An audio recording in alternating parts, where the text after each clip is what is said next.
Well, hello guys. Today we are going to speak about the formulation of national trade policies. And here we have some objectives. We have the chapter objectives 1. I'm going to read those. Is present the major arguments in favor of and against governmental intervention in international trade, is identify the advantages and disadvantages of adopting an industry and this industrial policy. And the last one is describe the major tools countries use to restrict trade.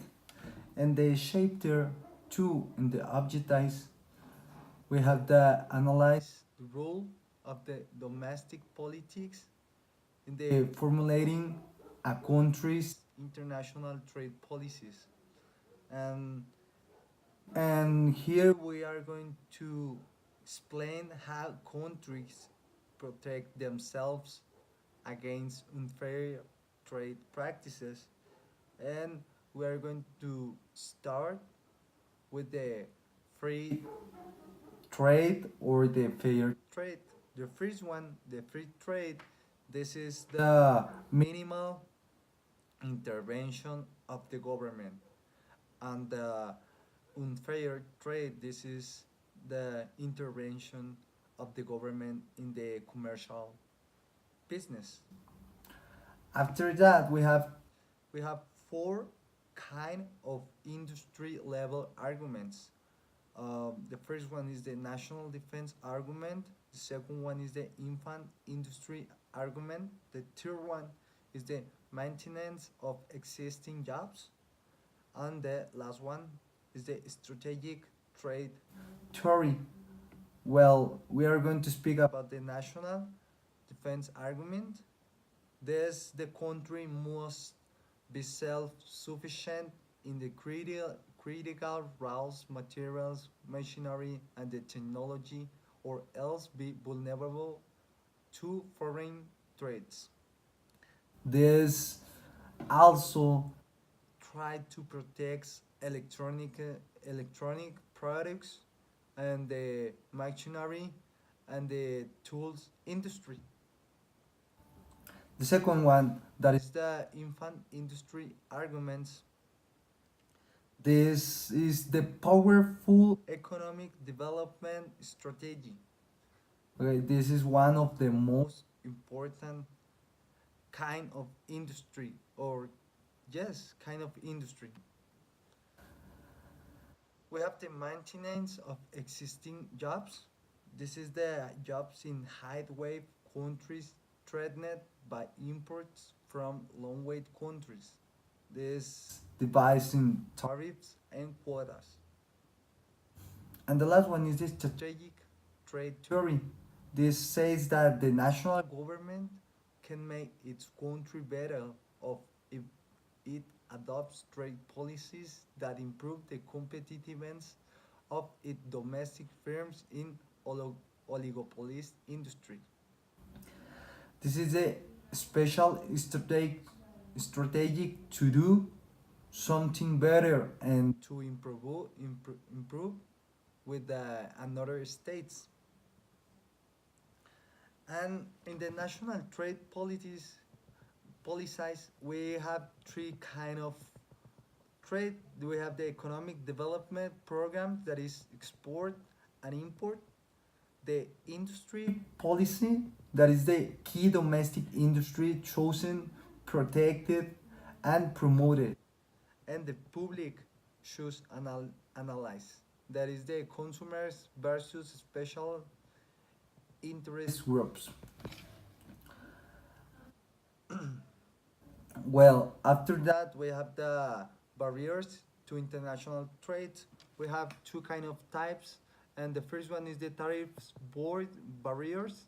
That is the export tariff, the import tariff, and the transit tariff. In the another one, we have the non-tariff barriers. That is quotas. In example, is quotas, regulatory controls, currency controls, investment controls.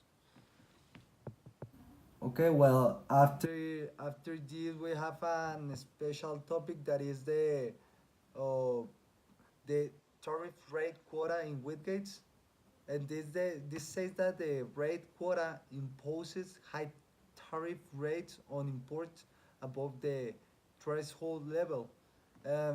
This can happen with the state of China because um, they they cannot improve because a complex web of quotas restricts the ability of Chinese factories to sell internationally. And this is not good for that country. After that, we have another example that is the Canadian. Uh, Canada exports softwood to United States, and they have the results in 30 years after the commercial. After this, we have three kind of barriers to the international trade. These tariffs, the first one is the tariffs, and is the ad valorem, the specific, and the compound. And the second one is the quantity restriction. This is like quotas, numerical support controls, and the last one is the another tariff barriers. An example can be the regulatory controls, the currency controls, and the investment controls. Well, in the promotion of international trade, we have the subsides, the foreign trade zones, and the sports and financial programs. And we can say that the zone of Mauritius, they they created the foreign trade zone to diversify its economy and encourage tourism. Today, the country exports over 1.6 billions of textiles.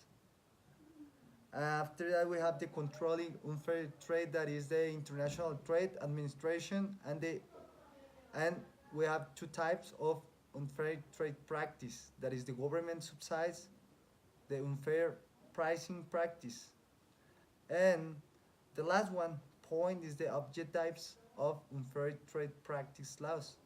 That is this kind this try to protect consumers from predatory behavior.